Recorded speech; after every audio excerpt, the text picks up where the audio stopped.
آپ مجھے کو سامنے رکھیے، میں ایک انسان ہوں، مکلف ہوں، اللہ کے ہاں جواب دہ ہوں، رسپانسبل ہوں، اکاؤنٹیبل ہوں۔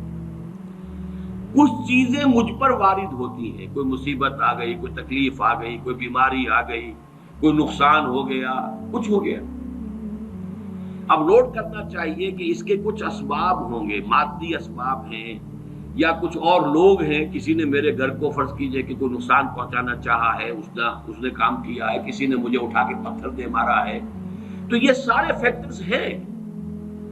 لیکن یہ شے بالفعل مجھ پر نہیں وارد ہو سکتی اگر اللہ کا اذن نہ ہو۔ لاکھ سارے اسباب و وسائل ہوں اور لاکھ ساری دنیا ہو، ایک حدیث میں الفاظ آتے ہیں کہ اگر جان لے حضرت عبداللہ ابن عباس، اعلم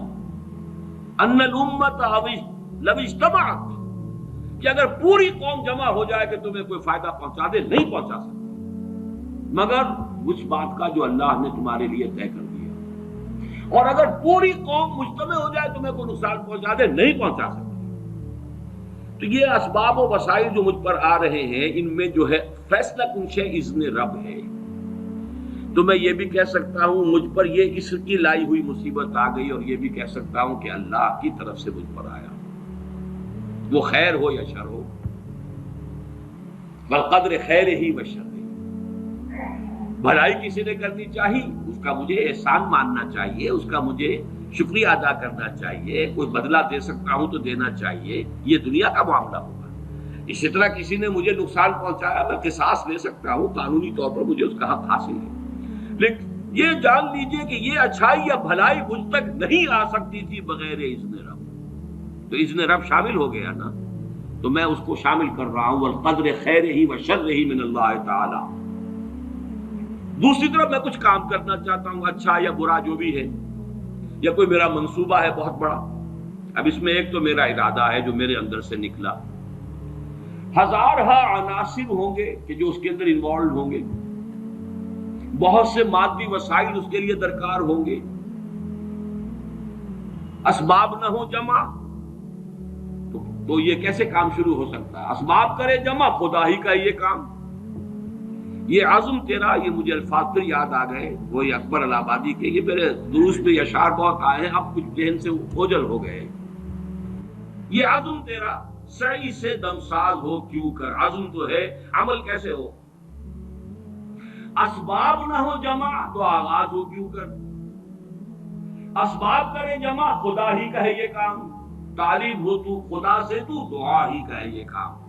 یہاں پر بھی ایک فیکٹر ابھی اکبر الہ آبادی کی نگاہ سے بھی اوجل ہے۔ دیکھیے میرا ایک عزم ہے، میرا ایک ارادہ ہے، اس کے لیے کوئی مادی وسائل، کچھ لوگوں کا تعاون درکار ہے، وہ بھی اللہ کے کنٹرول میں ہے، اللہ چاہے گا تو آئے گا۔ پھر بالآخر کسی شے کا پورا ہو جانا، آخری درجے میں پھر اللہ کے اذن کا طالب ہے۔ یہاں تک کہ حضور نے فرمایا کہ جو لقمہ بھی ابن آدم کے حلق سے نیچے اترتا ہے، اب وہ سارا آپ نے اس کے لیے کمائی کی، محنت کی، وہ کھانا پک گیا، اپنی اہلیہ نے پکا لیا گھر پہ، اب یہ لقمہ اتر رہا ہے، اس وقت بھی اللہ سے اذن چاہتا ہے کہ میں اس کے حق میں غذا کا کام دوں یا زہر بن کر لڑ دوں۔ لہذا میں یہ بھی کہہ سکتا ہوں کہ یہ کام اس طرح ہو گیا، میرے کرنے سے ہو گیا، ان اسباب سے ہو گیا، ان مددگاروں کی مدد سے ہو گیا، اور یہ بھی کہہ سکتا ہوں کہ یہ کام میں نے نہیں کیا، اللہ نے کیا۔ صرف جو ہمیں تلقین کی گئی ہے وہ یہ ہے، خیر وجود میں آ جائے تو اسے اللہ کی طرف منسوب کرو۔ الحمدللہ الذی ہدانا لہذا وما کنا لنہتدی لولا ان ہدانا اللہ، قل حمد، قل شکر، قل تعریف اس اللہ کی جس نے ہمیں ہدایت عطا فرمائی، ہم ہرگز ہدایت نہ پا سکتے اگر اللہ نے ہدایت نہ دی۔ غلطی ہو جائے تو اسے اپنی جانب منسوب کرو، ربنا ظلمنا انفسنا وان لم تغفر لنا وترحمنا لنکونن من الخاسرین۔ شیطنت اس کے برعکس ہے،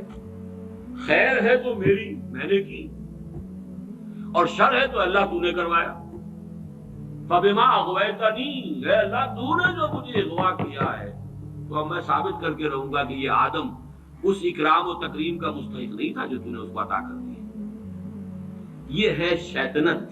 شیطانیت، اور وہ ہے آدم۔